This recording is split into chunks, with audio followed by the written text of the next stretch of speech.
kasih pemirsa, Anda masih bersama kami dalam Kominfo Newsroom. Pemirsa, dalam sosialisasi surat edaran Mensesnek tentang tema, logo, dan partisipasi peringatan HUT ke-78 Republik Indonesia, Ditjen Politik dan Pemerintahan Umum Kementerian Dalam Negeri mengimbau kepada setiap rumah dan instansi, baik pemerintah maupun swasta, untuk wajib mengibarkan bendera merah putih, mulai pada hari ini 1 Agustus hingga 31 Agustus 2023.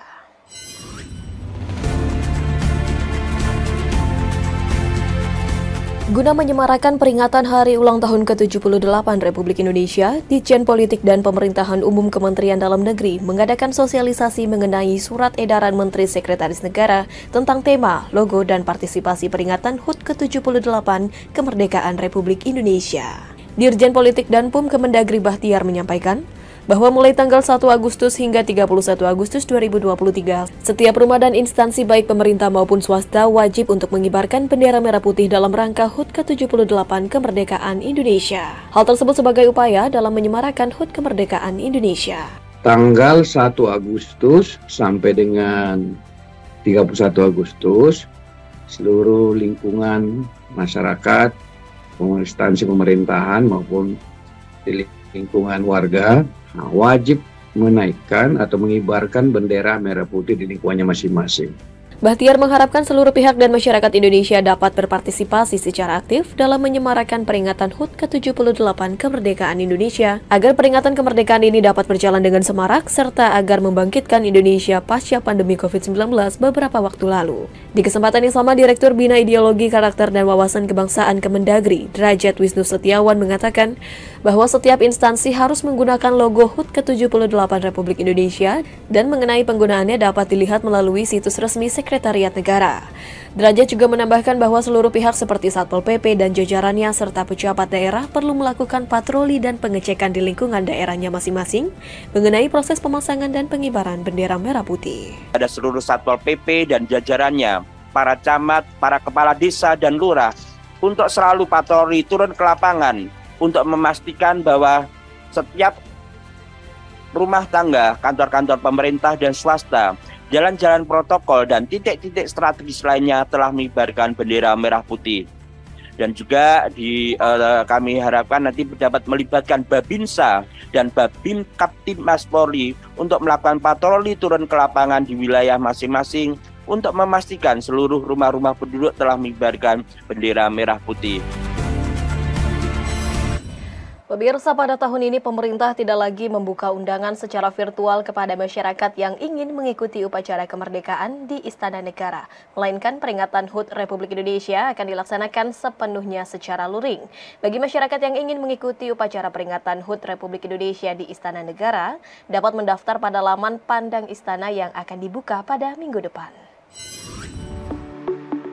Pemerintah kembali memberikan kesempatan kepada masyarakat yang ingin mengikuti upacara peringatan detik-detik proklamasi kemerdekaan RI di Istana Negara. Pendaftaran akan dilakukan melalui laman Pandang Istana yang akan dibuka pada minggu depan. Rangkaian kegiatan pada Hari Ulang Tahun ke-78 Kemerdekaan RI mengusung tema Terus Melaju untuk Indonesia Maju, yang merefleksikan semangat bangsa Indonesia untuk terus melanjutkan perjuangan pembangunan, kolaborasi bersama, memanfaatkan momentum untuk mewujudkan Indonesia Maju. Ini karena kita sudah memasuki endemi, jadi kami sekat Presiden tidak lagi membuka undangan secara virtual, tapi pada masyarakat dipersilahkan mengajukan permohonan melalui aplikasi yang akan mungkin launching pada minggu depan, Senin minggu depan. Adapun rangkaian kegiatan yakni diawali dengan zikir dan doa kebangsaan pada tanggal 1 Agustus 2023. Upacara penganugerahan tanda kehormatan pada 14 Agustus dan pada 15 Agustus upacara pengukuhan pasukan pengibar bendera pusaka Paskibraka.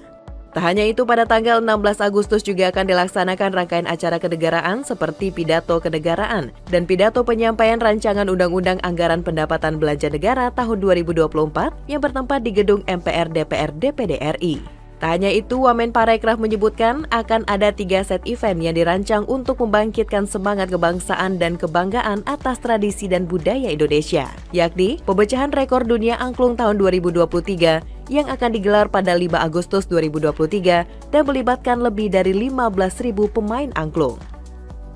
Acara kedua, peragaan busana kebaya yang bertajuk Istana Berkebaya pada tanggal 6 Agustus melibatkan 401 peserta yang akan berjalan di catwalk sepanjang 200 meter di area luar depan Istana Merdeka.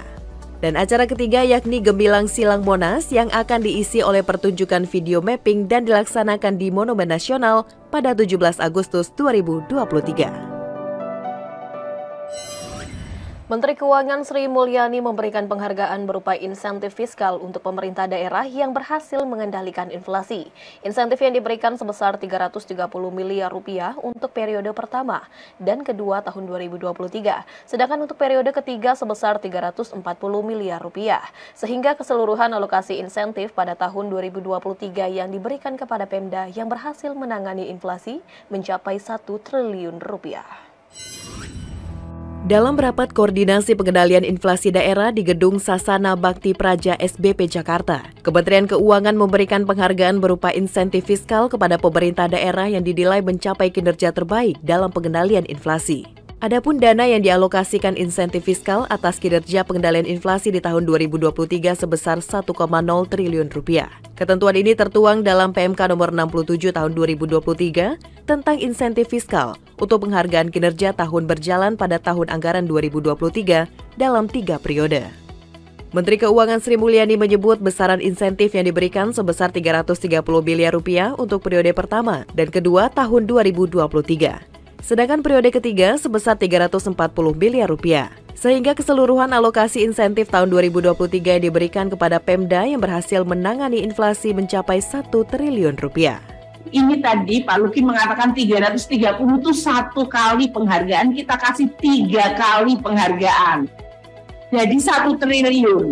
Alokasi sebesar Rp330 miliar diberikan kepada 33 daerah yang terdiri atas 24 kabupaten, 6 kota, dan 3 provinsi terbaik untuk periode pertama dan kedua.